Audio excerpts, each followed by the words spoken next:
When a millionaire asks a cleaner for a DNA test, he never expected the life-changing results. I will never forget the day everything fell apart. The day the world shifted beneath my feet. I was just a cleaner, scrubbing floors in a mansion that felt like another planet. The brightness of the marble gleamed back at me, each reflection mocking my reality. I felt so small. My hands trembled with every stroke of the rag. The stench of bleach filled my lungs, but it was nothing compared to the storm brewing inside me. Raymond Sinclair, the millionaire, was a towering figure. Success draped around him like a designer suit. But that day? His face was lined with confusion and fear. I caught a glimpse of him, not the confident mogul but a man crumbling. His eyes darted toward me, wide, as if searching for answers I didn't have. His world had collided with mine when he summoned me unexpectedly. "Marissa," he called, his voice tight. I froze, the cloth slipping from my fingers. I had scrubbed the floors, polished the silver, and never thought my life could intertwine with his. But there I was, standing before him. "I need you to take a DNA test." The words hung in the air, thick like smoke. I felt my heart race, pounding against my ribcage. A chill swept through the room. The walls seemed to close in. I could hear the distant sound of laughter from the garden party outside, unaware of the chaos emerging indoors. "You're kidding, right?" I asked, disbelief spilling from my lips. But his expression told me he was dead serious, and a dread settled in my stomach. I had no idea why he was asking. I'm just a girl from a small town with dreams buried under bills. My mother's image flickered in my mind like an old film reel, the sacrifices she made, the nights spent with empty plates.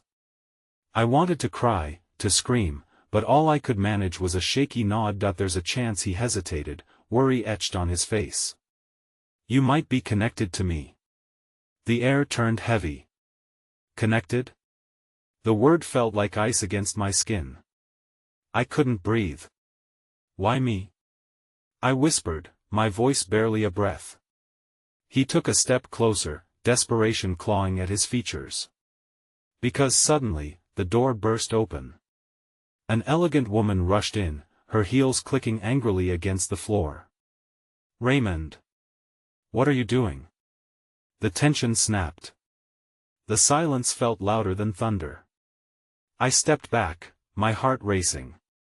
The woman's gaze darted between us, confusion warping her expression.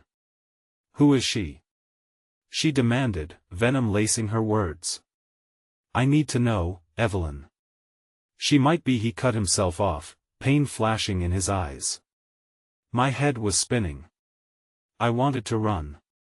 Yet, a glimmer of curiosity held me in place. What on earth was really happening here? Was I really part of this tangled web of secrets, Marissa? Raymond's voice broke through my daze. "If this test reveals what I think..." The room pulsed with tension, and I could feel the weight of every second stretching our fates, but before he could finish, a phone buzzed on the tablet, a notification that flashed like a warning sign. I glanced at it, just a glimpse, but the name made my stomach churn. A name I never expected to see. The revelation hung in the air like a thick fog, waiting to engulf us. What did it mean? I was caught in a maelstrom of uncertainty. Who were we becoming in this moment?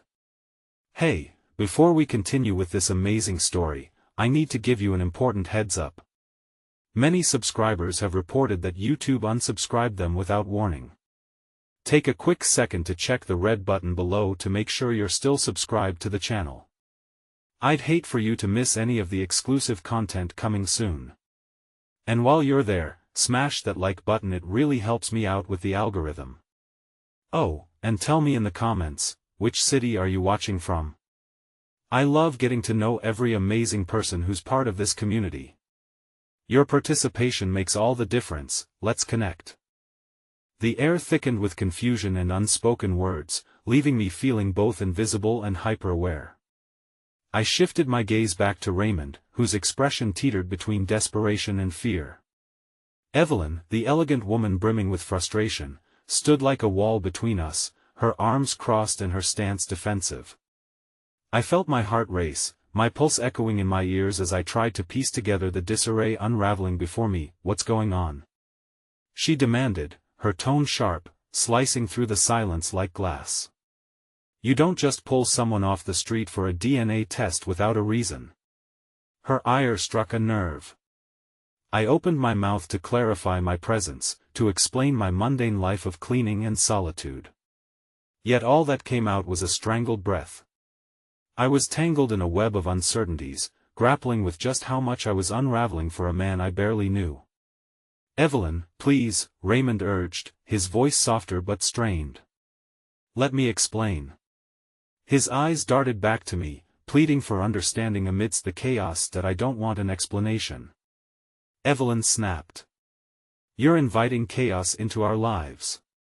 What if this girl is just looking for a payday, Raymond? Her accusation sliced through the air like a blade, and I recoiled, a rush of hurt flooding my system. I was nobody looking for a handout. The weight of her disdain bore down like a suffocating fog. For a moment, anger flared inside me. I wanted to scream that my life was not some tangled game of chance, a series of calculations that required betting my silence against money. But I forced a smile instead, hiding the tempest of emotions swirling within. I am not here for money, I finally managed to say, my voice wobbly yet resolute. I was cleaning. The truth felt small, almost pathetic against the grandeur of their world, but even as I spoke, my mind was racing. What if I was tied to this man in some way I couldn't comprehend? The truth of my reality came flooding back, pushing up memories of my mother pacing the living room, her hands wringing anxiously as financial crises loomed above us like storm clouds.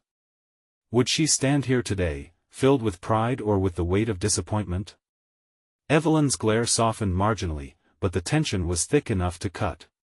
The least we can do is postpone this discussion, she said finally, her tone begrudging but slightly less hostile. We have a party to attend. Raymond nodded curtly, turning his back to me momentarily. I watched him take a deep breath, as if he were gathering every ounce of his composure to shield against the tumult of emotions stirring in the room.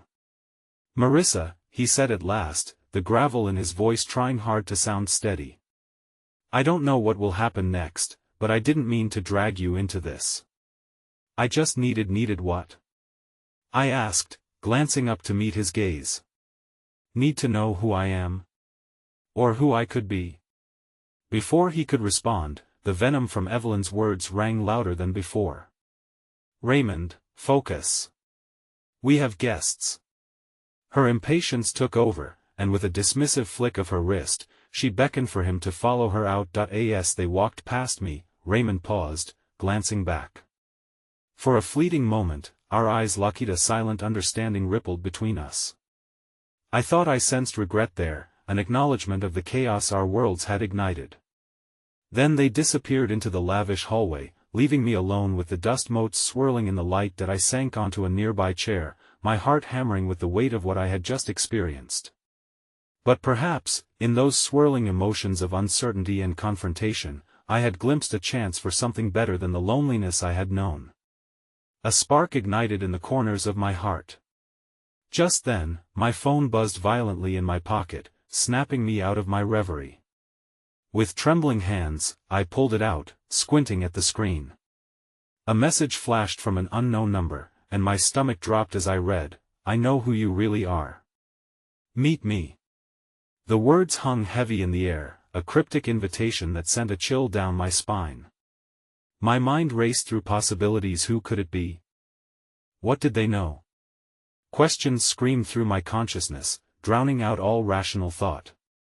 Was this part of an elaborate scheme pushed into motion by Raymond's request? Or perhaps, a chance to find the answers I never knew I needed? My heart pounded fiercely, caught in the web of uncertainty.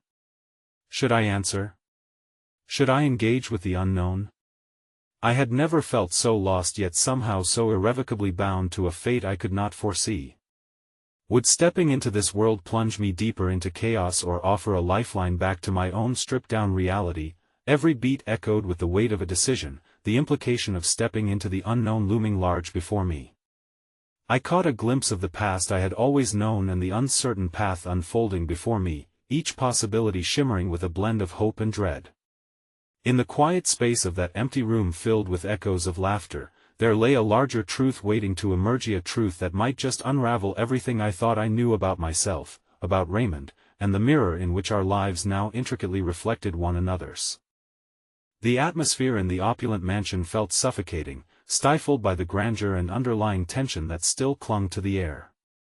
I stared at the screen of my phone, the message glowing ominously, taunting me with the allure of answers that danced just out of reach. Ignoring my instinct to run, something surged within me, an urgent curiosity enveloped in a desperate need for clarity. I stood, determination blooming as I tucked my phone away, ready to face whatever awaited me. As I moved through the house, the vibrant sounds of laughter and music spilled out like a tide, pulling me toward the gathering. Each step I took felt heavy with the weight of depression, social anxiety, and the secret that now lay between Raymond and me. What if I was part of a story larger than I understood, a narrative that threatened to unearth everything I believed to be true? The grand room I entered overflowed with guests, laughter echoing off the marble floors and crystal chandeliers. The extravagant decor made the chaos of emotions within me feel even more pronounced.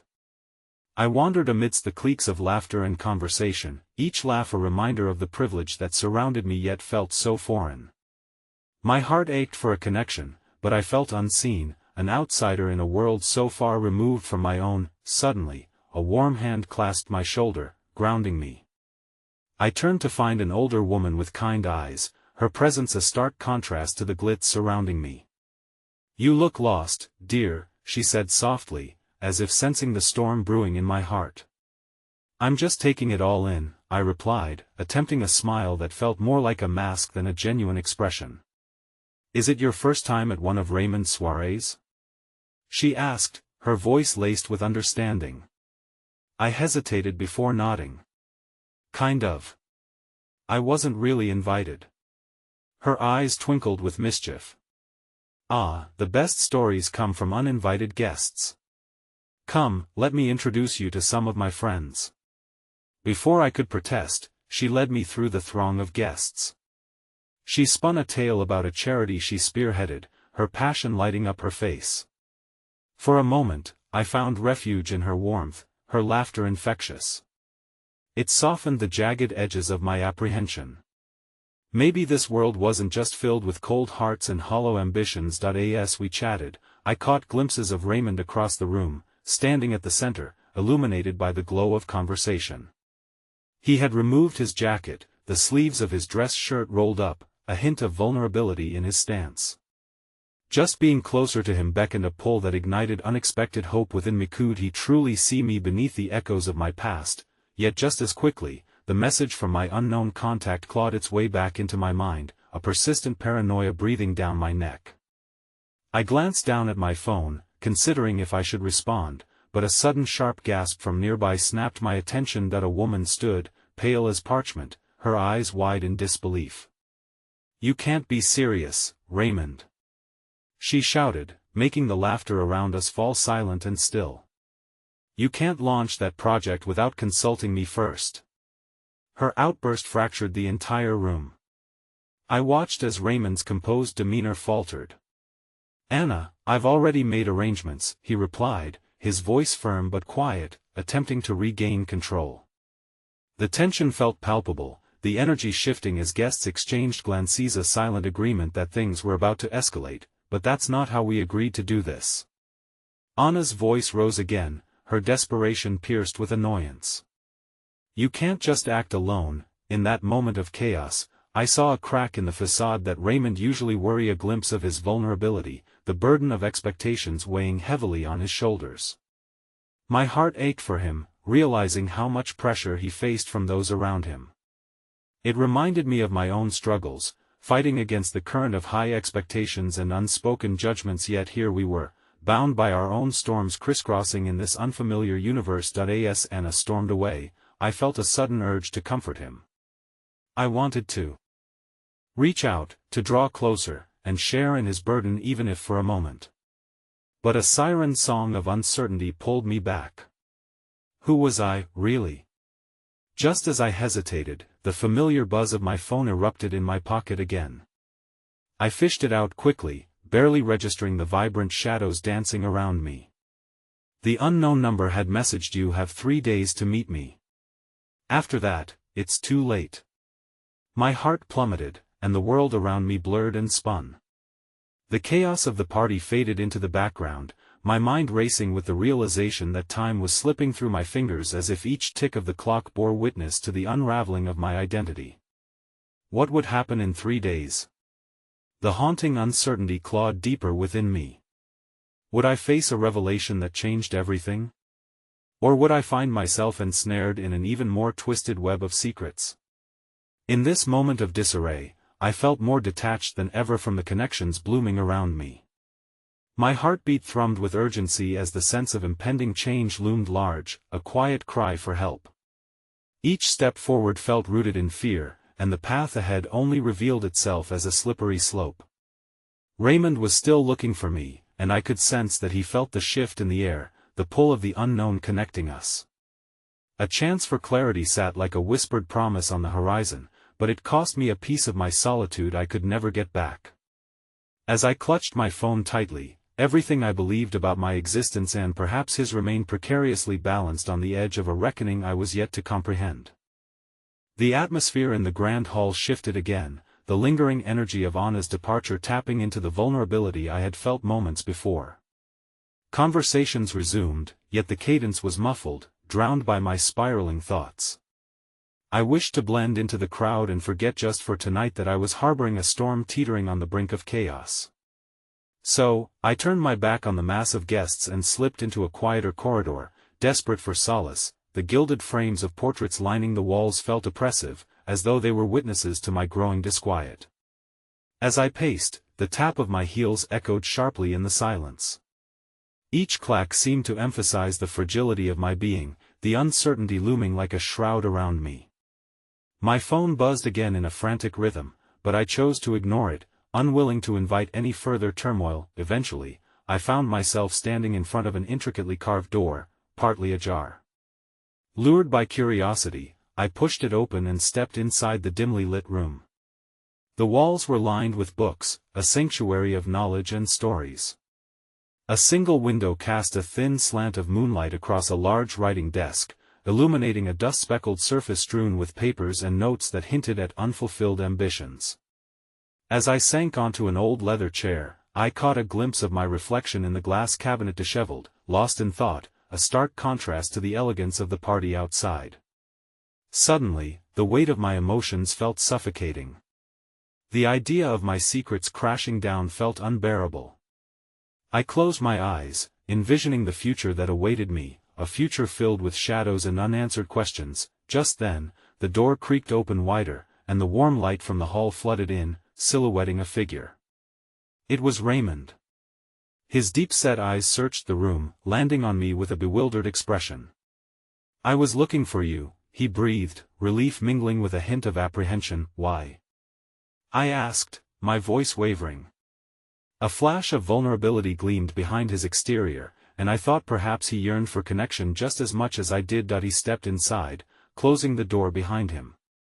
After what happened with Anna, I thought maybe. His voice trailed off, uncertainty hanging in the air. "I thought you might need to talk." My heart raced, torn between the inclination to drown in our shared sorrows and the burgeoning complexity of my reality. "What is there to talk about?" I managed, my tone sharper than I intended. Raymond hesitated, shoving his hands into his pockets. "I can't help but feel that you're facing something heavy. I understand how it feels to have expectations thrust upon you." His confession struck a chord in me, awakening a shared burden. "And what if I'm not strong enough?" I whispered, the words slipping into the space between us, fragile yet potent. His eyes softened, a flicker of understanding igniting behind them. "You'd be surprised what you can endure." I once felt like I was drowning in the weight of my family's legacy. I interrupted, a sarcastic edge creeping into my tone. "Isn't that just a polished term for a web of lies?" He stepped forward, his expression earnest. "Perhaps. But it doesn't have to define you. Just like those messages you've been receiving, whatever it is, it doesn't control you unless you let it. Before I could respond, my phone buzzed forcefully in my pocket again, a stark reminder of looming decisions. A knot tightened in my stomach. I don't think I can face it, I confessed, my voice trembling, the warmth of his presence wrapped around me, a balm to the tumult within. You don't have to face it alone, he said gently.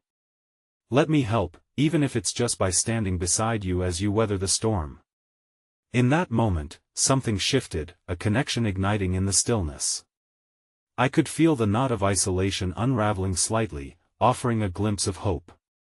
Despite the chaos that threatened to engulf me, I didn't want to pull away from that closeness. I craved it, but just as the air felt lighter, the atmosphere around us became charged once more. The door swung open abruptly, and Anna's silhouette filled the frame. She glanced between us, a storm brewing in her eyes. There you are, Raymond. We need to talk. Now that my heart sank, the reprieve shattered as I slipped back into the shadows, feeling like a lost child just as hope began to bloom. The look in Anna's eyes told me that whatever confrontation awaited Raymond was bound to spill secrets better left unsaid. As they hurriedly exited the room, I felt the walls closing in around me. Alone again, I was left with my trembling thoughts and unanswered messages grounding me to the present but shadowing me with uncertainty. The promise of clarity lingered on the horizon, yet with each passing moment, it felt further out of reach. Desperately, I glanced at my phone, the screen illuminating the ominous message once more. After 3 days, it's too late. My heart raced as I realized it wasn't just my future at stake, it was his too. And in the silence that enveloped me, I understood that time was slipping away far more quickly than I dared to admit. The heaviness of solitude pressed in on me, thick as the shadows cast by the flickering candlelight. 1,000 thoughts clamored for attention. What had Anna meant by needing to talk to Raymond? Why was her unexpected arrival the final nail in the coffin of my fleeting hope? I glanced at the message on my phone once more, its haunting phrase echoing ominously in my mind. I felt stranded in the pulse of the party beyond the door, the laughter and music a stark contrast to the turmoil brewing within. Without another moment's hesitation, I stood up from the leather chair, my decision crystallizing in the dim light. I needed answers, not just for myself but for Raymond too. I couldn't let him bear the weight of my uncertainties alone. With hesitant steps, I approached the door. Pushing it ajar, I peered into the bustling hall, scanning the faces. Guests swirled around me, their voices mingling into a tapestry of chatter, yet I felt as if I were intruding upon a world too bright. My eyes landed on Anna and Raymond, standing close, their murmurs barely reaching me, but the intensity of their interaction spoke volumes. There, on the edge of their secretive exchange, I hesitated. The vulnerability I felt just moments ago began to creep back, but I refused to retreat. I was not just a bystander in my own life. Slowly, I stepped forward, navigating through the crowd, putting one foot in front of the other until I stood directly behind them.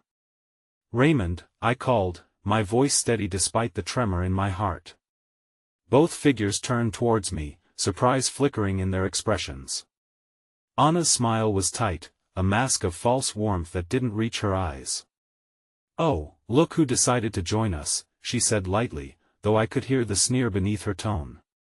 "Everything okay?" I looked between them, my gaze lingering on Raymond, who was caught in a moment of indecision.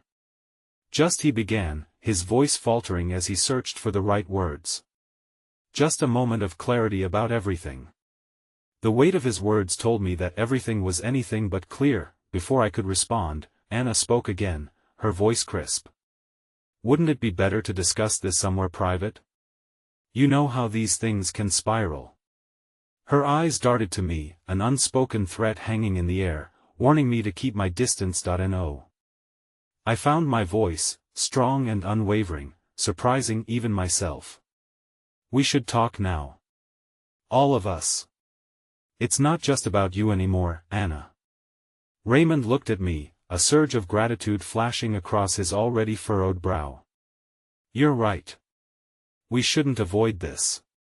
Anna's facade cracked just slightly, disbelief flooding her expression as she stepped closer to Raymond, her arms crossed tightly.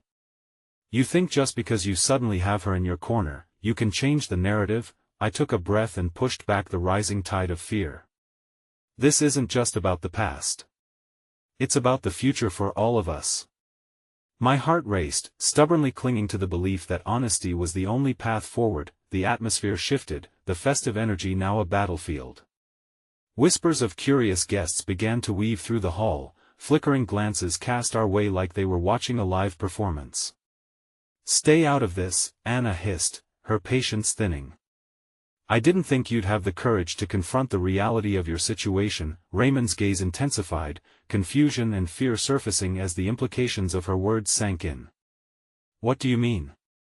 He turned back to Anna, his voice low and edged with disbelief. "Wouldn't you like to know?" She taunted, her lips curling upward defiantly, a thinly veiled threat that twisted the air between us. "Time is running out, and I have my own targets to protect." That I could feel the crackle of tension, each breath laden with unspoken danger, yet I needed to forge ahead. "Raymond deserves to know what you've been hiding." "We both do." Before she could fire back, a sharp ringing pierced the moment, cutting through the rising tension. It was my phone again, vibrating insistently in my pocket. I winced as I glanced at the screen, a name I hadn't seen in years, but one that made my heart drop into my stomach. "Mom?" I murmured, an involuntary reaction as panic surged. It was an unanswered question from my past, a figure I had distanced myself from ever since the truth of my early life threatened to unravel around me. But the storm brewing in front of me quickly pushed all other worries aside. "Are you going to answer that?" Anna's mockery dug into me like sharp glass. I hesitated, fighting against the flood of conflicting emotions roiling within. "No," I finally said, pocketing the phone. "Because whatever it is, it pales in comparison to the truth that's hiding in plain sight." Raymond nodded, determination etching his features. "We need to see this through." Anna watched us, and in that moment, I saw something crack in her demeanor, an acknowledgement of her unraveling facade. "You'd regret this," she warned softly, but the weight of her threat lost its power against the current of hope rising between us. Before I could respond, the door swung open again, and in stepped a figure I least expected, a messenger, breathless and holding an envelope like it carried the fascinations of our futures. My heart raced as it dawned on me his was no ordinary delivery, but rather a life-altering moment suspended in time. "I asked this about the results?" he asked, glancing between the three of us. And just like that, the room fell silent, the question hanging in the air like a thunderclap. I was caught between fear and hope, knowing that the next word spoken could shatter everything I believed. The messenger's presence cast an immediate shadow, deepening the cracks forming in the fragile alliance I was attempting to forge with Raymond against Anna. The envelope loomed large in the dim light, a harbinger of the unknown that sent my heart racing. I am not sure what you mean," I stammered, my throat dry. The familiar warmth of the party dissipated, leaving a chill in its wake. Raymond's brow furrowed, and he took a step toward the messenger, eyes glinting with a mixture of curiosity and dread. "What results? What's this about?" Anna's smirk faltered, a split-second uncertainty flickering across her features before she masked it with a simmering glare. "This is ridiculous," she spat, crossing her arms indignantly. "You don't need to entertain this nonsense," but the messenger remained steady, looking directly at Raymond. "These are the results of the paternity test you requested," he clarified, his voice firm yet strained under the weight of the unfolding drama. A sharp intake of breath echoed in my ears as both Raymond and I absorbed the impact of his words. The atmosphere held its breath, thick with anticipation, questions racing through my mind. Was this what Anna had feared all along? Raymond took the envelope with trembling hands, holding it as if it were made of glass, fragile and precious. Confusion painted his expression as he tore it open. I didn't ask for a paternity test," he muttered, glancing from me to Anna, searching for answers none of us could provide. "That doesn't matter," Anna interjected, a note of desperation now also creeping into her voice. "You can't take that seriously, it's all just a ploy. I wouldn't be surprised if it's fake." "Shut up," I snapped, emotions swirling dangerously close to the surface, threatening to spill over. This is bigger than your petty games, Anna. If Raymond asked for this, there has to be a reason. Raymond's hands shook as he pulled the papers free, a single sheet crinkling as he unfolded it slowly. His breath caught in his throat, catching the weight of the moment. The silence wrapped around us like a thick, suffocating blanket, each heartbeat echoing the culmination of years of unresolved truth.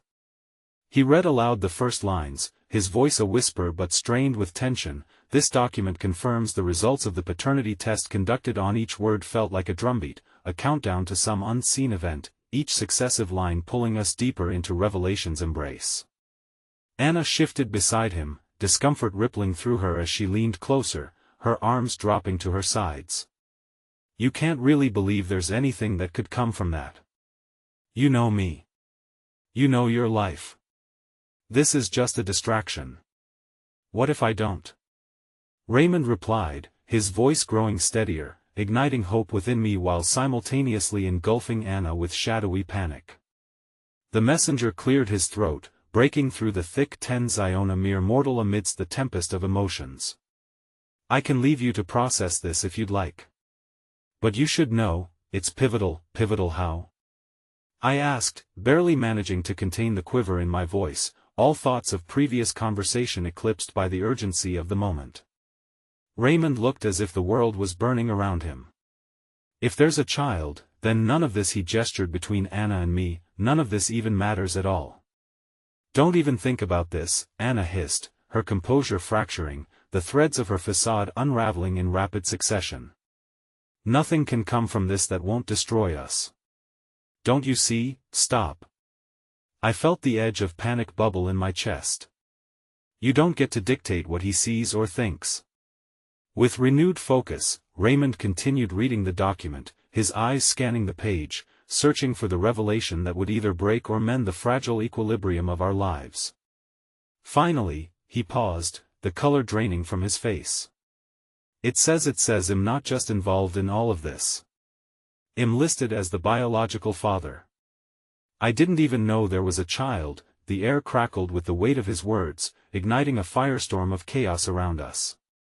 My heart plummeted, torn between shock and the realization of what this meant for all of us. Anna recoiled as if struck, and the anger that once simmered softly inside her erupted like a volcano.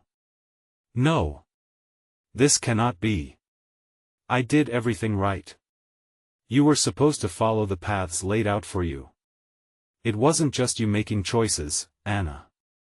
There were secrets. He shot back, a newfound fierceness igniting in him. How long were you planning to keep this hidden from me? Staring at Anna, I felt as if I were standing on a precipice, a stark cliff with the roiling abyss of unspoken truths below.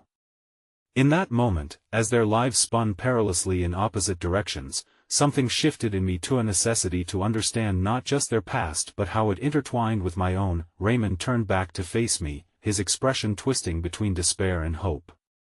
But what about you? What if I'm a father now? What if in that heartbeat, the door swung open again and another surprise emerged, a child, small and unassuming, standing at the threshold, blinking wide-eyed at the scene unfolding before her. Daddy? The little girl asked softly, her voice a mere whisper but loud enough to shatter the Chausan innocent anchor in the storm. Shock consumed me, as the full weight of reality crashed into us all, leaving us wrestling with the overwhelming emotional turmoil that lay ahead. In the stunned silence that followed the child's innocent call, the tension in the room morphed from palpable anxiety into something more profound, a raw, unfiltered flood of emotions cascading through us like a sudden deluge. The little girl stood there, her round face framed by a tangled halo of dark curls, eyes wide and searching, as if sensing the storm brewing around her. Daddy? She called again, her voice trembling slightly, tinged with a hope so pure it cut to the heart of everything that had spiraled out of control just moments before. Raymond turned slowly, the reality of her existence crashing over him like a wave, drowning out the cacophony of the previous revelations. What are you doing here? He stammered, his disbelief morphing into a profound confusion. His grip on the crumpled paper slackened, forgotten in the tumult of this moment. Anna's expression shifted from rage to a stark panic as her eyes locked onto the girl, who seemed oblivious to the discord. "You," she exclaimed, her voice rising unnaturally in pitch, fraying at the edges. "Why is she here? You're not supposed to. How long have you been lying, Mommy?" "I was just playing outside," the girl replied, eyes darting as she processed the chaotic scene in front of her. "I thought Daddy was here, Raymond." I breathed, my heart aching for the little girl, so deeply ensnared in this web of adult despair. "What do we do?" "Get her out of here," Anna hissed, her composure slipping further as she shot me a glare sharp enough to slice through the tension. "This is not her world. She shouldn't be a part of this mess," but the girl stepped forward, a small bundle of bravery shining through her confusion. "I can stay. I want to see Daddy," she beamed, the innocence of her words infusing a glimmer of something brighter into the dark atmosphere. With one swift move, Raymond dropped to his knees, his eyes boring into the child's. "What's your name?" he asked, his voice straining with uncontained emotion. "Lila," she answered, her innocent smile a radiant beam amid the storm. "Do you want to play with me?" It was as if time paused, suspending us in the delicate balance between our entangled pasts and the uncertain futures laid out before us. I felt a compass shifting deep within me, entangled in the fabric of this unexpected new reality. In that moment, I dared to dream a wish for hope amidst the ruins of our lives, driven by Lilith's unshakable belief that families could be stitched together, even in the rawest of moments. "Where are you from, Lila?" Raymond asked, searching her face for familiarity, for understanding, needing to bridge the chasm of his newfound role. "Mommy said I have to go home soon, but I didn't want to leave," she admitted, her small voice quavering as she glanced back at Anna. I could see the fibers of Anna's carefully woven life beginning to fray. "This isn't the time for games, Lila," she snapped, desperation creeping back into her voice. "No one said anything about games," the girl replied, her innocence jolting against Anna's harshness. "I just want to be with Daddy." "Is that a game?" I reached out, placing a hand on Raymond's arm, feeling his trembling muscles beneath my palm. "Raymond, you need to figure out what this means. Not just for us, but for her. She deserves to know what." Anna erupted, her anger reaching a boiling point. "That she has a father who doesn't have room in his life for her? For all of this?" Her words stung like icy needles, but before I could respond, Raymond turned to face Anna, sustaining Lilith's innocent gaze. "You have to tell me the truth. What have you been hiding from me?" Anna's glare was unwavering, but there was a flicker of vulnerability beneath her facade. "It's complicated," she muttered, voices barely above whispers, yet the gravity of her confession hung heavy in the air. "Complicated for whom?" he challenged, vulnerability revealing itself in every crease of his brow. "For you or for Lila? Because if she is truly my daughter, she deserves more than whatever twisted story you've created to protect your own heart." In that moment, a soft rustle echoed from beyond the door, a flickering hope mingling with tension as another figure appeared, an adult this time. It was a woman, with a weary face and deep-set eyes, standing just behind Lila. "Is everything okay in here?" she asked, her voice a soothing balm amidst the chaos while casting a quick glance at the messenger who lingered awkwardly in the corner. "I was looking for Lila." She supposed to the air quaked with uncertainty as all eyes darted between the two women. My heart raced. Who was this new presence? What role did she play in this unraveling tapestry? Raymond's gaze darted toward the woman, and then to Lila. "Do you know her?" Hope entwined with fear in the stillness that followed, as the intensity of the room amplified to unbearable levels. Clarity danced just at the edge of sight, but it slipped away just as quickly, leaving us brimming with unresolved questions that clawed at our hearts. And with the new revelation in play, one undeniable truth settled heavily on my chest: none of us were prepared for the tidal wave that had yet to crash upon us, and in each silence that pulsed between us, it felt as if our worlds trembled on the brink of irrevocable change. The woman stepped into the room with an air of quiet authority. Her eyes were soft, but they bore the weight of 1,000 untold stories. "I'm sorry if I intruded," she said, moving closer to Lila with an instinctual protectiveness. "I'm Anna's sister, Julia." I was looking for Lila. I thought she might have wandered off, the name hung in the air like an unfinished sentence. For a brief moment, I could see the colors drain from Anna's face. It was as if the truth had plastered itself across everything: her conflicting emotions, her puzzling past, and a future she had never quite grasped. "Your sister?" Raymond echoed incredulously, his eyes skimming between Anna and Julia. "So you knew about her? You knew she was I didn't know?" Anna interjected sharply, her voice trembling with frustration. "It's not that simple. I didn't plan for any of this." Julia stepped forward, her expression placating. "Anna. Please. Lila deserves the truth, no matter how complex it is."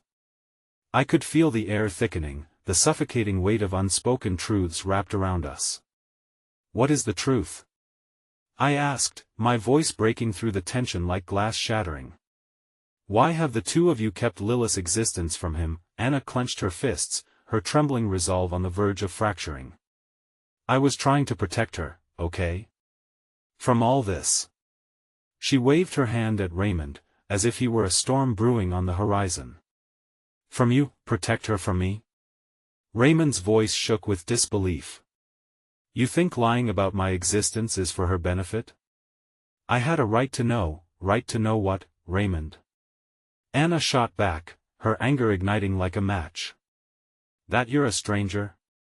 That you left us without even looking back?" "Maybe it's complicated for you," Julia said, her soothing tone finally breaking through. "But she deserves honesty. She's not a mistake, she's Lila. And you both need to decide what that means for her." Lila, caught in this whirlwind of adult truths, stood in silence, her small hands clutching Julia's skirt. "Am I a mistake?" she whispered, breaking the tension like a fragile glass tipped over, spilling everything at our feet. "No, sweetheart," I said, kneeling to her level. "You are very special. This is just it's messy." Raymond crouched down beside me, his gaze now only for Lila, the softness in his eyes cutting through the noise of our argument. "You're not a mistake. You're a gift. We need to figure out how to fit all of this together. Maybe one day you'll help us." Lila's eyes, bright and curious, searched his face for something solid, something that could pull her from the chaos. "Can we play now? Like I said?" Raymond opened his mouth to respond, but the words faltered. It was a plea, both for her and for him, an echo of the childlike innocence that was so often chased away by adult sorrows. Julia gently moved to Lila's side, ruffling her hair and catching her gaze. "Let's go outside, Lila. There are flowers waiting to be picked." For a moment, the weight of the past slipped. It was just Lila and her aunt, stepping out into a world tinted with sunlight. Hope flickered, and I felt it wrap around us like a cocoon, even as the honesty tangled us deeper in unresolved questions. "I can't believe this is happening," Anna said slowly, her eyes cast downward, reflecting an internal battle waging just beneath the surface. "You were my responsibility. What if she doesn't want you in her life?" Raymond ascended to his feet, glancing back over his shoulder toward her. "We don't get to decide that for her. Not anymore." Yet, in that thin veil of hope that surrounded the moment, Anna's fists clenching tighter echoed the tension between all of us. I knew there would be no easy conversations ahead. Just as the tension seemed to ease, the door behind us cracked open, and an older man stepped in, his presence commanding immediate attention. The lines on his face bore the marks of a life lived in shadows, and the glint in his eye held the promise of revelations that could shatter us all. "Excuse me," he said, his voice gruff but steady. I couldn't help but overhear. "I believe I might be able to answer a few questions on the paternity of your daughter, and perhaps a few that go far beyond your current understanding." Silence folded in on itself, the atmosphere shifting like quicksand beneath our feet. The stakes had just been raised, and the horizon loomed murky, fraught with choice and consequence. All that tethered us to reality was the fragile essence of Lila, floating like a feather in an unforgiving wind, her future now tangled in a network of unforeseeable fates awaiting us. And I wondered, as we stood on that precipice, what hidden truths lay ahead, unspooled from the tapestry of lives intertwined. Would we withstand the storm now swirling in the distance? The man who had just entered seemed to carry the weight of 1,000 secrets. His gaze flicked across the room, measuring us, observing the tangled emotions swirling around like confetti in a storm. Julia instinctively stepped in front of Lila, as if by sheer force of will she could shield the girl from whatever this stranger might unleash. "I understand there are unanswered questions," the man began, his gravelly voice cutting through the stillness. "But first, I believe you need to know who I am." With a slow deliberation, he drew a deep breath, the air around us thick with anticipation. "My name is Harold. I was a close acquaintance of Anna's late mother." His words hung heavy in the air, stirring an already turbulent atmosphere. Anna's expression shifted from confusion to an almost primal vulnerability. "What does that matter now?" she shot back, her voice trembling. "Her mother's gone, and perhaps, but it all connects, doesn't it? You see, your mother had her renaissance, a past fraught with shadows she never shared. And now those shadows have come to entangle you." Raymond stiffened beside me, his thoughts clearly racing. "What are you talking about?" he demanded, although it felt as if he were searching for answers as much for himself as for Anna. Harold opened his hands as if to signal he meant no harm. "What I'm saying is that your life, your history, may not be what you believe it to be." "And Lila," he paused, glancing down at her. "Lila is at the center of it all." Lila, oblivious to the cloud of uncertainty encroaching, was still enthralled by the idea of flowers outside. "Can I go pick the brightest ones?" she asked, her innocence a stark contrast to the tension vibrating in the room. "No, wait," I said softly, kneeling beside her to hold her small hands. "Stay here with us for just a bit longer. It might not be safe to go out just yet." My heart twisted for her, knowing she was the innocent anchor amidst our storm. "What do you mean, at the center?" Anna's voice faltered, her bravado slipping beneath the weight of Harold's cryptic admission. "I mean that what you believe to be true about her father, it may not be accurate. There's a chance, Anna, that Raymond isn't Lilith's only connection. Your mother had a complicated life, rich with choices she couldn't always make alone." My chest tightened with unease. How could this stranger possibly know such things? I exchanged a glance with Raymond, and I could see the fallout beginning to settle on his shoulders like an armor he didn't ask for. "Let's say you're right." Raymond's voice was low and steady, yet the harshness was evident. "What exactly are you suggesting?"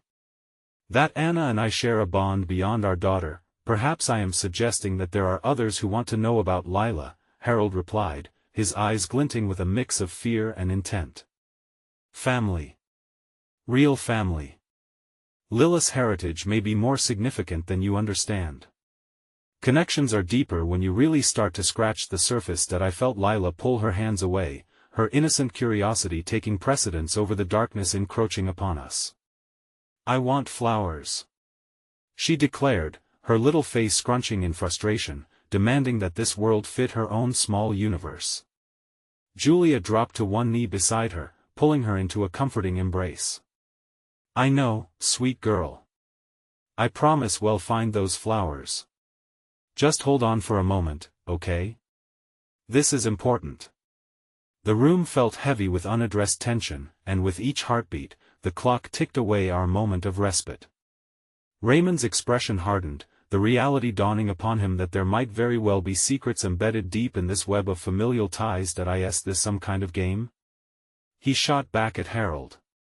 "You talk about truth as if it's a choice. Do you think this is easy for us?" Harold's expression softened slightly. "I don't believe it is easy at all. But what you all think has been resolved is only the beginning of something bigger. Lila deserves to know her roots, and you need to prepare for what that might unveil." A silence fell upon us, pregnant with potential and weakened resolve as we stared into the unknown. Then, breaking the spell, a loud crash echoed from outside, startling us all. The sound reverberated through the walls like a warning bell, and the heavy door swung open again, this time revealing two uniformed police officers. They scanned the room quickly before their sights landed on Lila and Julia. "What's happening here?" one of the officers asked, concern lining his face. "Nothing," Anna snapped, desperation creeping into her tone. "We were just having a family conversation." "Family?" The officer's eyes flickered between us, assessing the palpable tension. "We received an emergency call regarding a child. Is she safe?" Every nerve in my body screamed that this was far from over. As we stood at the fringes of this burgeoning storm, Lila's fate was now intertwined with truths that had the power to shatter everything. The pieces were shifting, and cracks were starting to show in the facade we each built, hiding our fears, daring, perhaps, to discover they were a shared burden after all. How safe can any of us be when we don't really know who we are? I murmured to myself as I caught a glimpse of Lila's wide, confused eyes, filled with questions only a child should have to face. The weight of revelation loomed ahead, foreboding and unyielding as we moved closer to the precipice, the darkness waiting to pull us into depths